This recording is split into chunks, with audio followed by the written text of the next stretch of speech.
അങ്ങനെ നമ്മൾ സ്വന്തം നമ്മളെ മുത്തപ്പൻ്റെ അടുത്ത് എത്തിയിട്ടുണ്ടേ. നമ്മൾ എന്ത് സങ്കടം വന്നാലും സന്തോഷം വന്നാലും ആദ്യം വിളിക്കും മുത്തപ്പനെയല്ലേ. നമ്മളെല്ലാം അങ്ങനെയാണേ. മുത്തപ്പൻ്റെ അടുത്തേക്ക് പോകുമ്പോൾ കണ്ണ് കഴിച്ചും ചന്തയിലായിരിക്കും. തിരിച്ചു വരുമ്പോൾ എന്താ വേണിക്കണ്ട് എന്ന് നോക്കിയിട്ടാണ് ആദ്യം ഉള്ളോട്ടേക്ക് പോവുക. അങ്ങനെ നമ്മൾ മുത്തപ്പൻ്റെ അടുത്തെത്തി പ്രസാദമെല്ലാം കഴിച്ച് ആദ്യം എത്തുമ്പോഴത്തേക്ക് തെങ്ങിനും തുമ്പിരിയും കാത്തിട്ട് ഒരു കുഞ്ഞു വാഴയുണ്ടേനു. കുഞ്ഞാവക്ക് എന്തോ മക്കളെ ഭയങ്കരമായിട്ട് ഇഷ്ടമായിന്. അവരെ പിടിച്ചു വരയ്ക്കാനെല്ലാം നോക്കുന്നുണ്ടേനു. ഇവർ ഈ കളി കണ്ടിട്ട് അവരിപ്പോൾ ഒരാളെ ചോദിച്ച് ഫോട്ടോ എടുത്തോട്ടെ എന്ന് ചോദിച്ചു. കുട്ടീൻ്റെ അച്ഛനൊന്നും അറിയില്ല.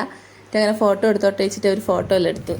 പിന്നെ നമ്മൾ അവരോട് പറഞ്ഞിട്ട് നേരെ അങ്ങോട്ടേക്ക് നടന്ന് പുഴയിലിറങ്ങി കാലെല്ലാം കഴുകിയ ശേഷമാണ് നമ്മൾ അമ്പലത്തിൻ്റെ ഉള്ളിലേക്ക് കയറി. ചിങ്ങൊന്നായതോട് പറശ്ശിനിയിൽ നല്ല ആളുണ്ടേനും. അതുകൊണ്ടായിരുന്നു ഫുഡ് കഴിക്കാനൊന്നും പറ്റിയിട്ടില്ല. ഭയങ്കര തിരക്കേനും. ബിജോറിനെ തിരിച്ചു വന്നിട്ട് ആവശ്യമില്ലോണ്ട് നമ്മൾ വേഗം അവിടെ ഇറങ്ങി. പിന്നെ എടപ്പായാലും ഒരു സെൽഫി നിർബന്ധമായതുകൊണ്ട് പറശ്ശിനൊന്നും സെൽഫി എടുക്കാൻ പറഞ്ഞിട്ടൊന്നുമില്ല. അങ്ങനെ സെൽഫി എല്ലാം എടുത്ത് നമ്മൾ പുറത്തോട്ടേക്ക് ഇറങ്ങി. പുറത്തോട്ടേക്ക് ഇറങ്ങുമ്പോൾ ഒരുപാട് ചന്തയുണ്ടല്ലോ. ആടുന്ന് കമ്മലും കുറച്ച് കളിക്കണ്ടി എല്ലാം മേടിച്ചിട്ട് നമ്മൾ വീട്ടിലേക്ക് പോയി.